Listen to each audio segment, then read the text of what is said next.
الحمد لله نحمده ونستعينه ونستغفره ونؤمن به ونتوكل عليه ونعوذ بالله من شرور أنفسنا ومن سيئات أعمالنا من يهد الله فلا مضل له ومن يضلله فلا هادي له ونشهد أن لا إله إلا الله وحده لا شريك له ولا نظير له ولا معين له ولا مشير له ولا مثال له ولا مثل له ونشهد أن سيدنا وسندنا وشفيعنا وحبيبنا ومولانا محمدا عبده ورسوله أما بعد فقد قال الله تبارك وتعالى في القرآن المجيد والفرقان الحميد فأعوذ بالله من الشيطان الرجيم بسم الله الرحمن الرحيم لقد كان لكم في رسول الله أسوة حسنة وعن النبي صلى الله عليه وسلم قال اليقين قوتي أو كما قال عليه الصلاة والسلام. قبل اس کے بعد شروع ہو ایک مرتبہ بلند آواز کے ساتھ درود شریف پڑھ لیں. اللہم صلی علی سیدنا مولانا محمد وعلی آل سیدنا مولانا محمد وبارک وسلم کما تحب وترضى عدد ما تحب وترضى یا کریم. میرے محترم بزرگوں اور دوستوں عزیز ساتھیوں، آقا مدنی محمد عربی صلی اللہ علیہ وسلم کی ایک پیاری حدیث کی تشریح کا سلسلہ چل رہا ہے. پچھلے تقریباً 12 جمعوں سے جو ہے اس تعلق سے بات ہو رہی تھی. راوی حضرت علی رضی اللہ تعالیٰ عنہ فرماتے ہیں کہ میں نے نبی اکرم صلی اللہ علیہ وسلم سے سوال کیا آپ کے طریقے کے تعلق سے. سألت رسول اللہ صلی اللہ علیہ وسلم عن سنتہ، کہ میں نے آپ صلی اللہ علیہ وسلم سے پوچھا کہ یا رسول اللہ آپ کا طریقہ کیا ہے، جس کے جواب میں نبی اکرم صلی اللہ علیہ وسلم نے چند باتیں ارشاد فرمائی، جن میں سے 12 باتوں کا مختصر ذکر پہلے ہو چکا ہے. 13ویں بات یہ ہے کہ اللہ کے رسول صلی اللہ علیہ وسلم نے ارشاد فرمایا الیقین قوتی، یقین میری غذا ہے. یقین کس کو کہتے ہیں؟ یقین کہتے ہیں کسی چیز کے تعلق سے یہ پکا گمان کر لینا، اسے یقین کہتے ہیں. مثلا ہمیں معلوم ہے کہ سانپ جو ہے وہ ڈستا ہے اور سانپ کے زہر سے انسان جو ہے مر جاتا ہے. جس کو سانپ کاٹ لے وہ مر جاتا ہے. اس چیز کا ہمیں یقین ہے.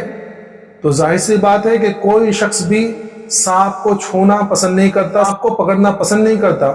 حالانکہ سانپ دیکھنے میں خوبصورت لگتا ہے، بعض سانپ بڑے خوبصورت ہوتے ہیں، ان کے اوپر ڈیزائن بنا ہوا ہوتا ہے، لیکن چونکہ اس کو یقین ہے کہ میں اگر سانپ کو چھوؤں گا تو یہ مجھے کاٹ لے گا اور اس کے زہر سے میں مر جاؤں گا، تو اس چیز کسی کے تعلق سے پکا گمان ہو جانا یہ یقین کہلاتا ہے. غذا کسے کہتے ہیں؟ غذا کہتے ہیں اس چیز سے جس سے کسی چیز کی نشو نما ہو. مثلا انسان جو غذا کھاتا ہے اس سے انسان کے جسم کی نشو نما ہوتی ہے، انسان کا جسم بڑھتا ہے. اچھی غذا ہو تو انسان کی نشو نما اچھی ہوتی ہے، اور اگر غذا خراب ہو تو انسان کی نشو نما خراب ہوتی ہے. اب یقین جو ہے، یقین انسان کو 2 طریقے سے حاصل ہوتا ہے. ایک ہوتا ہے مشاہدے کے ذریعے سے، یعنی کسی چیز کو دیکھ کر ہمیں علم حاصل ہو یا یقین حاصل ہو، یعنی کسی چیز کو دیکھ کر ہمیں اس چیز کا یقین ہو. جیسے کہ کشش ثقل ہوتی ہے، یعنی کہ زمین کے اندر وہ طاقت ہوتی ہے، وہ فورس ہوتا ہے کہ وہ ہر چیز کو اپنی طرف کھینچتا ہے. اب ہم نے وہ چیز تو دیکھی نہیں ہے، لیکن جب ہم کسی پھل کو یا کسی بھی چیز کو زمین کی طرف گرتے ہوئے دیکھتے ہیں تو ہمیں یقین ہو جاتا ہے کہ اس کے اندر وہ طاقت ہے، وہ فورس ہے، ورنہ کوئی چیز جو ہے گر کر زمین کی طرف کیوں آتی ہے، وہ آسمان کی طرف کیوں نہیں جاتی ہے. تو کسی چیز کو دیکھنے سے جو یقین ہوتا ہے اس کو کہتے ہیں مشاہدے کا یقین. ایک بات ذہن میں رکھیں کہ مشاہدے سے ملنے والا یقین یہ ناقص ہوتا ہے، کیونکہ ہر چیز ہمارے مشاہدے میں آ جائے ایسا ضروری نہیں ہے، ہمارا مشاہدہ ناقص ہوتا ہے۔ جیسے کہ بہت ساری چیزیں ہیں جو ہمیں دیکھنے میں نہیں آتی، مثلا آپ چونٹی دیکھ لیجئے، اگر وہ ہم سے تھوڑے فاصلے پر ہو، 4-5 میٹر کی دوری پر ہو تو ہمیں وہ نہیں دکھتی ہیں۔ چونٹی کے چلنے کا نشان ہوتا ہے، وہ ہمیں نظر نہیں آتا۔ چونٹی کی آواز ہوتی ہے، مشاہدے میں نہیں آتا، ہمیں سمجھ میں نہیں آتا، کیونکہ ہمارا مشاہدہ کمزور ہے۔ بلی جو ہے رات میں دیکھ لیتی ہے، ہمیں نظر نہیں آتا۔ تو بہت ساری چیزیں ایسی ہیں جو ہمارے مشاہدے میں نہیں آتی، کیونکہ ہمارا مشاہدہ ناقص ہے۔ آج بعض لوگ یہ کہتے ہیں کہ بھئی ہم سنی سنائی باتوں پہ یقین نہیں رکھتے، ہمیں تو ہر چیز مشاہدے میں آنی چاہیے، جو ہم آنکھوں سے دیکھتے ہیں یا جو ہمارے سامنے ہونے والی چیز ہوتی ہے اس کو ہم مانتے ہیں۔ خاص کر آج کے ہمارے جو لبرل قسم کے لوگ ہوتے ہیں، وہ یہ کہتے ہیں کہ بھئی ہمارے تو سامنے جو چیز ہوتی ہے، جو ہمارے مشاہدے میں بات آتی ہے، ہم اس کو جانتے ہیں۔ اس لیے حضرت پیر صاحب نے ایک واقعہ لکھا ہے کہ ایک مرتبہ وہ ایک جگہ علاقے میں گئے اور وہاں انہوں نے بیان کیا۔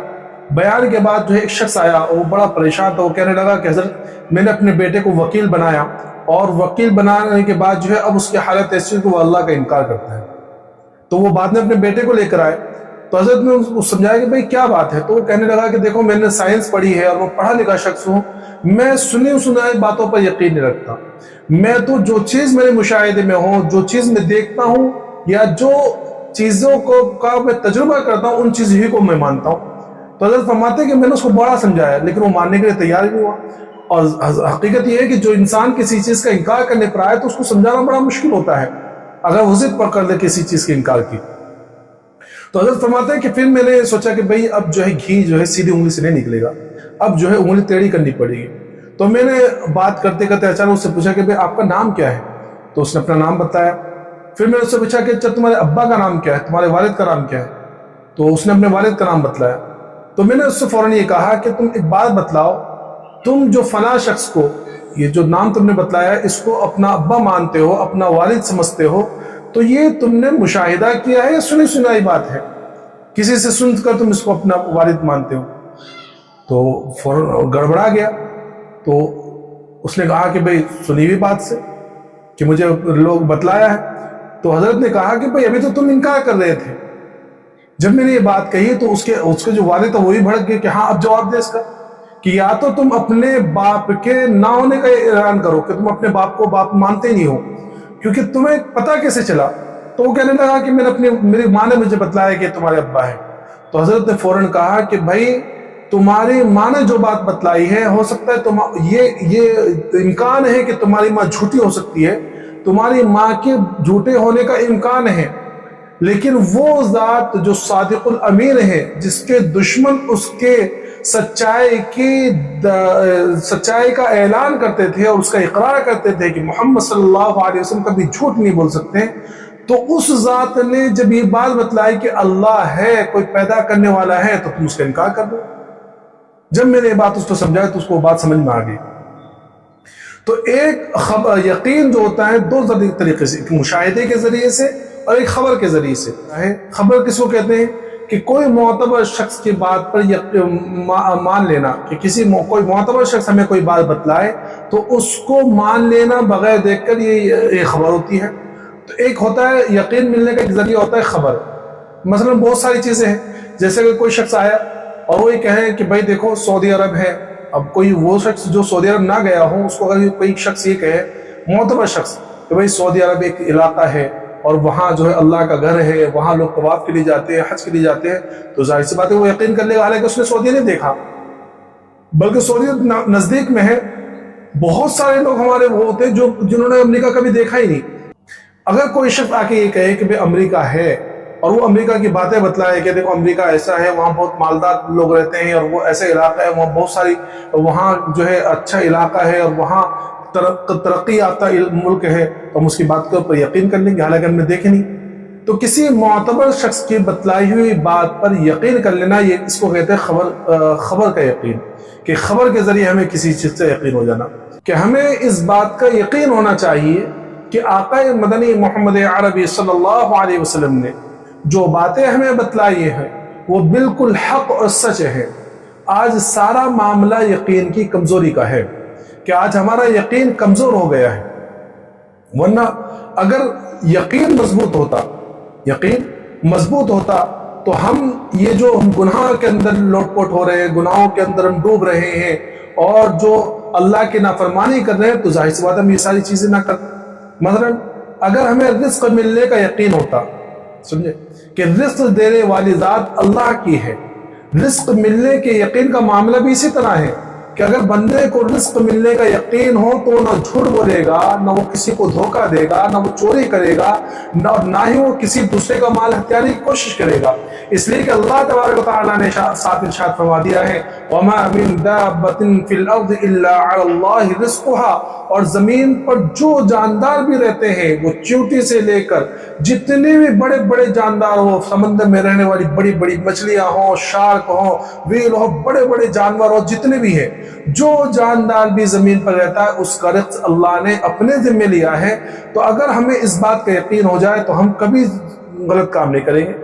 اللہ تعالیٰ نے بی بی مریم کو بے موسم کے پھل کھلائے ہیں، تو کیا اللہ کے رسول صلی اللہ علیہ وسلم کی امت کو موسم کے پھل نہیں کھلا سکتا؟ اللہ تعالیٰ نے بنی اسرائیل کو 40 سال تک منہ و سلوہ کھلایا ہے، تو کیا اللہ تعالیٰ امت محمدیہ کو گیہوں کی روٹی نہیں دے سکتا؟ یہ تو یقین کرنے کی بات ہے. اگر یقین کریں گے تو اللہ تعالیٰ رزق عطا فرمائے گا. تو رزق ملنے کا یقین ہو، اس بات کا یقین ہو کہ زکوٰۃ سے مال محفوظ ہو جاتا ہے. کہ بظاہر ہمارا مشاہدہ کیا کہہ رہا ہے؟ مشاہدہ ہمارا یہ کہہ رہا ہے کہ ہم جب زکوٰۃ نکالتے ہیں تو ہمارے مال کا 2.5% کم ہو جاتا ہے، یہ مشاہدہ ہے. لیکن یقین یہ ہے، خبر یہ کہہ رہی ہے کہ اللہ کے رسول صلی اللہ علیہ وسلم نے یہ خبر دی ہے، اور اللہ تبارک تعالیٰ نے قرآن کے ذریعے ہمیں یہ خبر دی ہے کہ مال کی زکوٰۃ نکالنے سے مال محفوظ بھی ہو جاتا ہے، مال پاک بھی ہو جاتا ہے، اور اللہ تبارک تعالیٰ اس مال کی حفاظت بھی کرتے ہیں. یہ زکوٰۃ کے تعلق سے ہمارا یقین ہو. دارالعلوم دیوبند کے جو خازن تھے وہ ایک نواب صاحب تھے کسی زمانے کے اندر. تو یہ وہ پیارا زمانہ تھا جس کے بارے میں لکھتے ہیں علماء کہ یہ وہ زمانہ تھا جب دارالعلوم دیوبند کی چپراسی سے لے کر شیخ الحدیث تک ہر ایک صاحب نسبت بزرگ ہوا کرتا تھا. تو وہ خازن صاحب جو تھے، جو نواب صاحب، وہ ایک تالے کے ایک تجوری کے اندر جو ہے اس میں تالے لگا کر وہاں اپنا دارالعلوم کے پیسے بھی رکھا کرتے تھے، اور اسی کے بغل میں جو اپنے پیسے بھی رکھا کرتے تھے.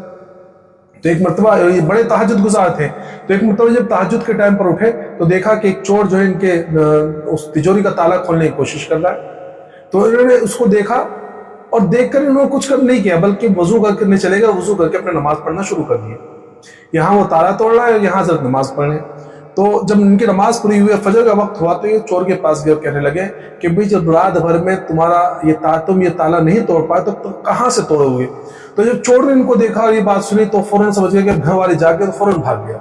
اب یہ فجر کی نماز پڑھنے پہنچے مسجد میں، تو امام صاحب سے نماز کے بعد کہنے لگے، ان کا ایک تقیہ کلام تھا کہ اللہ کے فضل سے، جیسے بہت ساروں کا تقیہ کلام ہوتا ہے کہ وہ درمیان میں بار بار وہ بات بولتے ہیں، جیسے ہمارے ماضی قریب کے بزرگ گزرے قاری ولی اللہ صاحب، تو ان کا تقیہ کلام تھا ماشاء اللہ سے. تو ان کا تقیہ کلام تھا اللہ کے فضل سے. تو نماز کے بعد امام صاحب سے کہنے لگے کہ حضرت آج تو اللہ کے فضل سے اللہ کا غضب ہو گیا. کیا کہنے لگے؟ کہ اللہ کے فضل سے اللہ کا غضب ہو گیا. تو امام صاحب نے کہا کہ کیا کہہ رہے ہو، اللہ کا غضب، وہ بھی اللہ کے فضل سے؟ تو کہا کہ ہاں، اللہ کے فضل سے اللہ کا غضب ہو گیا. تو امام صاحب نے پوچھا کہ کیا بات تھی، کیا بات ہوئی؟ تو انہوں نے بتلایا کہ رات اس طرح ایسے چور آیا تھا اور میں نے اس کو تہجد کے ٹائم پہ حالانکہ دیکھ لیا تھا، لیکن میں اپنی نماز پڑھنے کھڑا ہو گیا.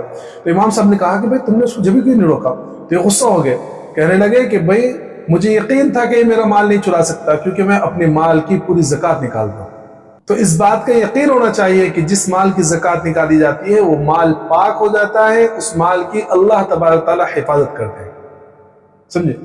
تو یہ زکوٰۃ سے مال محفوظ ہونے کا یقین ہے. حرام مال سے اولاد نافرمان ہوتی ہے، اس بات کا یقین رکھیں کہ یہ حدیث پاک کے اندر آتا ہے کہ جو شخص حرام مال اپنی اولاد کو کھلاتا ہے اس کی اولاد نافرمان ہوتی ہے، اس کی اولاد نافرمان ہوتی ہے. اگر اس بات کا یقین کسی انسان کو ہو جائے تو وہ اپنی اولاد کو خشک کھانا کھلا دے گا، خشک روٹی کھلا دے گا، ہلکا پھلکا کھانا کھلا دے گا، لیکن کبھی بھی حرام مال نہیں کھلائے گا.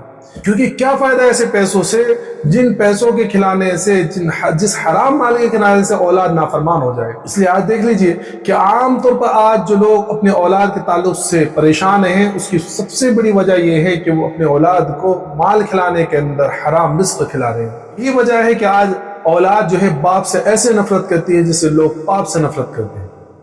تو اس بات کا یقین ہو، اس بات کا یقین ہو کہ سود سے مال ناپاک ہو جاتا ہے، کہ اگر کسی کو اس بات کا یقین ہو جائے کہ بھئی اللہ تبارک تعالیٰ اور اللہ کے رسول نے جو سود استعمال کرتا ہے، سود لیتا ہے، سود دیتا ہے، سودی کاروبار کرتا ہے، اس سے جنگ کا اعلان کیا ہے، تو کبھی سودی کام نہیں کرے۔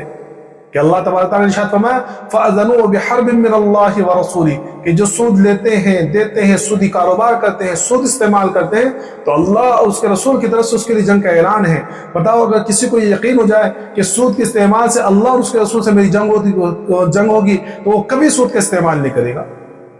موت کا یقین ہو جائے، اس بات کا یقین ہو کہ موت ہر حال میں آئے گی، موت ایک متعین وقت ہے، نہ اس وقت سے پہلے آ سکتی ہے نہ اس کے بعد ٹل سکتی ہے۔ تو اگر اسے موت کا یقین ہو جائے گا تو وہ کبھی موت سے نہیں ڈرے گا، وہ موت کی تیاری کرے گا۔ صحابہ کرام کو موت کا اتنا یقین تھا کہ وہ ہمیشہ موت کے لیے تیار رہا کرتے تھے، سمجھے۔ وہ جب جہاد کے لیے جایا کرتے تھے، دشمنوں سے لڑنے کے لیے جایا کرتے تھے، تو وہ کبھی موت سے نہیں گھبرایا کرتے تھے۔ اسی کو علامہ اقبال نے کہا تھا کہ تھے ہمیں ایک تیرے مار کا آراؤں میں، خشکیوں میں کبھی لڑتے کبھی دریاؤں میں، دی اذانیں کبھی یورپ کے کلیساؤں میں، کبھی افریقہ کے تپتے صحراؤں میں، شان آنکھوں میں نجستی تھی جہاں داروں کی، کلمہ پڑھتے تھے ہم چھاؤں میں تلواروں کی۔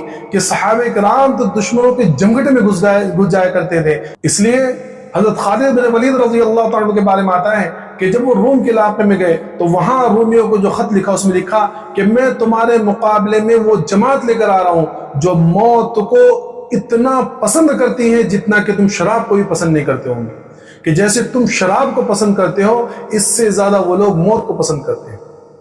کہ یہ یقین ہونا چاہیے، یہ یقین ہونا چاہیے، یہ یقین ہو کہ عزت اور ذلت اللہ نے اپنے ہاتھ میں رکھی ہے، مال سے عزت نہیں ملتی۔ اگر یہ یقین ہو جائے تو انسان بائی ہک اور بائی کروک مال کمانے کے پیچھے نہ پڑے، وہ یہ نہ سوچے کہ مال سے عزت ملتی ہے، بلکہ مال عزت تو اللہ نے اپنے ہاتھ میں رکھی ہے۔ وَلِلَّهِ الْعِزَّةُ وَلِرَسُولِهِ، اور ایک جگہ اللہ تبارک تعالیٰ نے ارشاد فرمایا وَتُعِزُّ مَن تَشَاءُ وَتُذِلُّ مَن تَشَاءُ، جس کو چاہے اللہ عزت دے، جس کو چاہے اللہ ذلت دے۔ تو یہ سارا یقین کا معاملہ ہے، یہ سارا یقین کا معاملہ ہے۔ اور یقین کے مختلف درجات ہیں۔ ایک ہوتا ہے علم الیقین، یعنی کسی چیز کے بارے میں جان کر اس کے اوپر یقین کرنا۔ ایک ہوتا ہے عین الیقین، کہ کسی چیز کو دیکھ کر اس پہ یقین رکھنا۔ اور ایک ہوتا ہے حق الیقین، کہ کسی کے بارے میں بالکل اس کی حقیقت کو جان لینا اور جان کر اس کے اوپر یقین کرنا، یہ ہے حق الیقین۔ عوام کو علم الیقین ہوتا ہے کہ وہ جان کر جو ہے کسی چیز کو بارے میں پڑھ کر اس کے اوپر یقین کرتے ہیں۔ جو خواص ہوتے ہیں ان کو عین الیقین ہوتا ہے کہ وہ اس طرح یقین کرتے ہیں جیسے کہ انہوں نے دیکھا ہے۔ اس لیے آپ دیکھیے کہ جو کلمہ پڑھا جاتا ہے اس کے اندر کیا پڑھا جاتا ہے؟ اشہد ان لا الہ الا اللہ واشہد ان محمدا عبدہ ورسولہ، کہ میں گواہی دیتا ہوں کہ اللہ کے علاوہ کوئی معبود نہیں، اور میں گواہی دیتا ہوں اس بات کی کہ حضرت محمد صلی اللہ علیہ وسلم اللہ کے بندے اور اس کے رسول ہیں۔ اور آپ جانتے ہیں کہ گواہی جو دی جاتی ہے عدالت کے اندر، وہ اس چیز کی گواہی دی جاتی ہے جس کو ہم نے آنکھوں سے دیکھا ہو۔ تو ظاہر سی بات ہے کہ ہم نے اللہ کو تو دیکھا نہیں۔ ہم میں سے جو لوگ یہاں بیٹھے ہیں جو سن رہے ہیں انہوں نے اللہ کے رسول کو دیکھا نہیں، لیکن پھر بھی گواہی دلائی جا رہی ہے۔ کیا مطلب؟ کہ ہم اللہ کے ایک ہونے کی جو گواہی دے رہے ہیں، اور ہم اللہ کو جو ایک مانتے ہیں، اور جو حضرت محمد صلی اللہ علیہ وسلم کو اللہ کا رسول مانتے ہیں، گویا ہم اس طرح مانتے ہیں جیسا کہ ہم نے اس کو اپنے آنکھوں سے دیکھا ہے۔ اور حق الیقین یہ ہے کہ کسی چیز کی حقیقت کو جان کے اس پر یقین کرنا، یہ انبیاء کرام کو یہ یقین حاصل ہوتا ہے، اور اللہ کے رسول صلی اللہ علیہ وسلم کی برکت سے صحابہ کرام کو بھی یہی یقین حاصل ہوا۔ اس لیے حضرت علی رضی اللہ تعالیٰ کے بارے میں آتا ہے کہ وہ فرمایا کرتے تھے کہ اگر جنت اور دوزخ میرے سامنے رکھ دی جائے تو مجھے جو ہے بالکل ذرہ برابر میرے یقین کے اندر فرق نہیں آئے گا۔ سنیں، تو ہمیں ان تمام چیزوں کا یقین ہونا چاہیے، رزق کے ملنے کا یقین کہ نہیں اللہ کی ذات ہے جو رزق دینے والی ذات ہے۔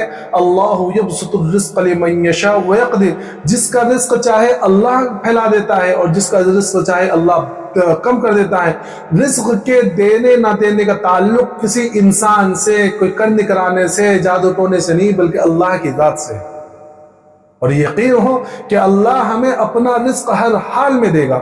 حدیث پاک میں آتا ہے کہ اگر کسی انسان کا گھر پہاڑوں کے دامن میں ہے تو جب تک وہ پانی کا آخری قطرہ پی نہیں لے گا اس وقت تک اس کو موت نہیں آئے گی۔ جس طرح موت انسان کی تلاش کرتی ہے اسی طرح اس کا رزق بھی اس کو تلاش کرتا ہے۔ فرق یہ ہے کہ رزق پہلے ملتا ہے اور موت اس کے بعد میں آتی ہے۔ اگر یہ یقین حاصل ہو جائے تو پھر انسان حرام کے بارے میں کیوں سوچے گا؟ یہ یقین کی کمزوری ہے کہ انسان حرام کے پیچھے بھاگا پھر رہا ہوتا ہے، سمجھ میں؟ ورنہ کھلانے والی ذات تو اللہ کی ہے۔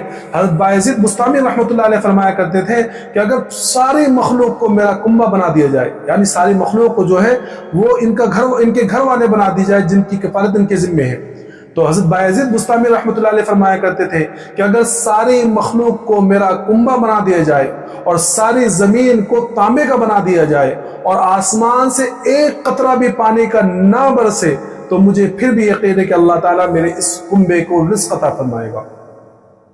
سمجھے کہ مشاہدہ کیا کہتا ہے؟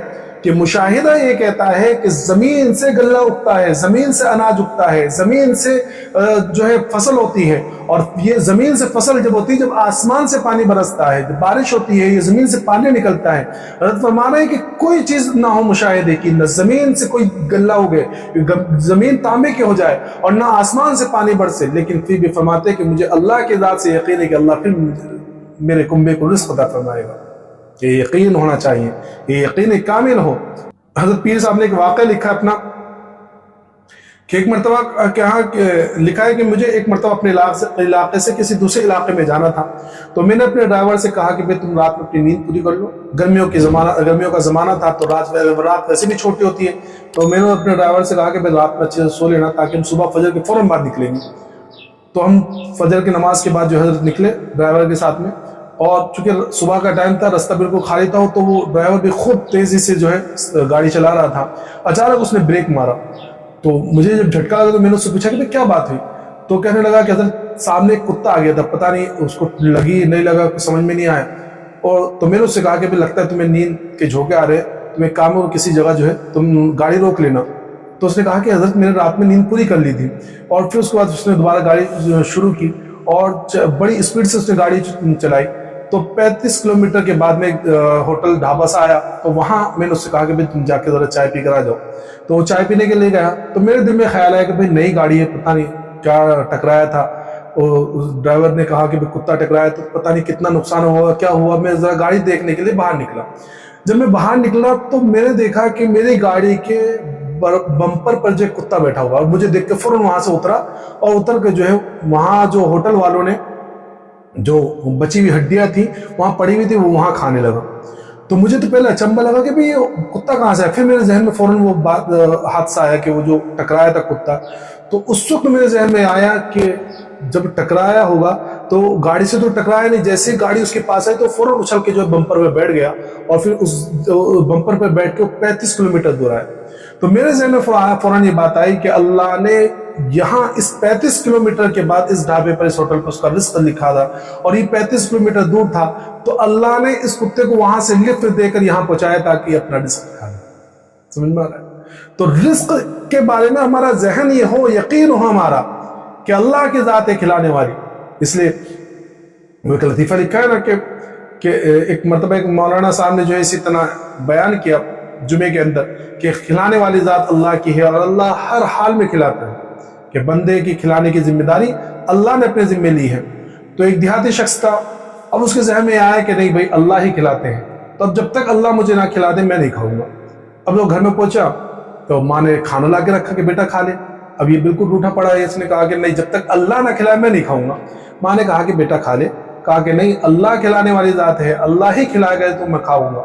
تو جب ماں نے تھوڑا اور زیادہ فورس کیا تو یہ کرتے نا عام طور پر کہ بھئی زیادہ کوئی بولے تو گھر سے نکل جاتے، تو یہ بھی گھر سے نکلا اور اس کے گھر کے آگے تھوڑا دور جا کے جو ہے ایک جنگل سا تھا وہاں جا کے لیٹ گیا۔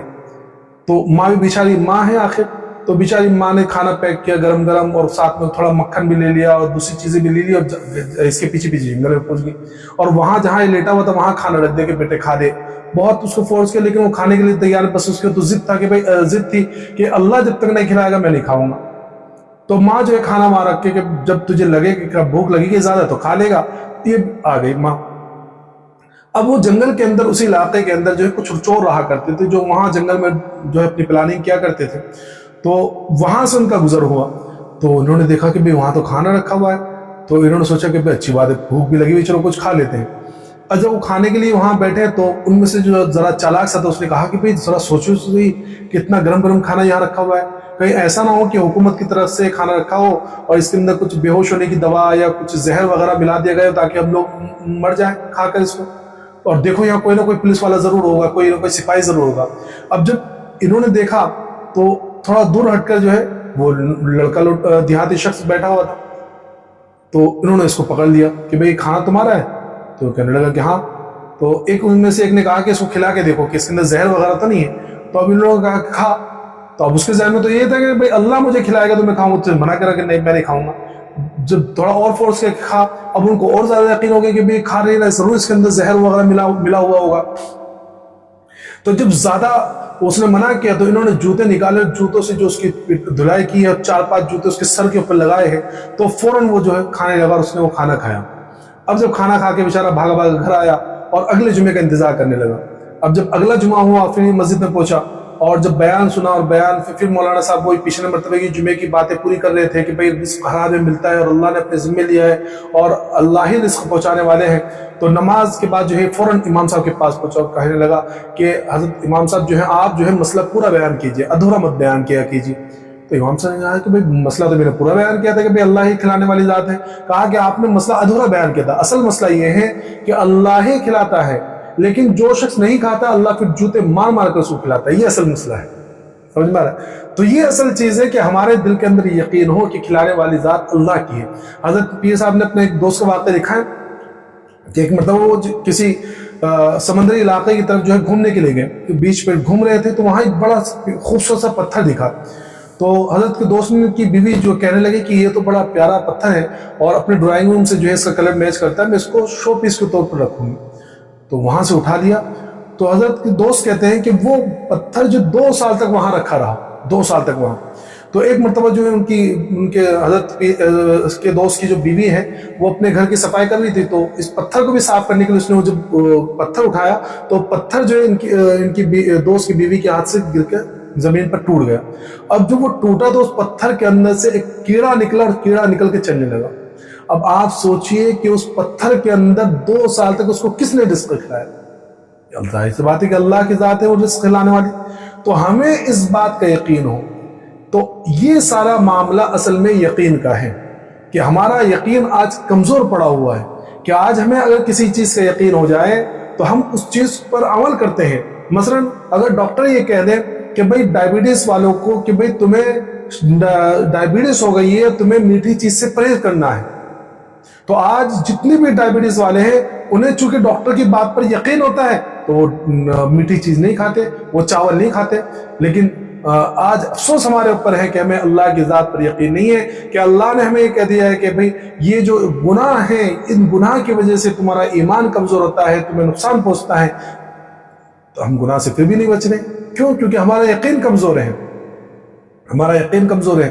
آج ہمارے نوجوان کیا کہتے ہیں کہ گناہ سے بچنا بڑا مشکل ہوتا ہے، ہم بچنا چاہتے ہیں لیکن پھر بھی گناہ کر لیتے ہیں. ان سے پوچھو کہ اگر کوئی شخص سانپ کو دیکھ کے کہتا ہے کہ بھئی میرا بہت دل کرتا ہے سانپ کو پکڑنے کے لیے اس لیے میں سانپ کو پکڑ لیتا ہوں، کبھی کوئی نہیں کہتا.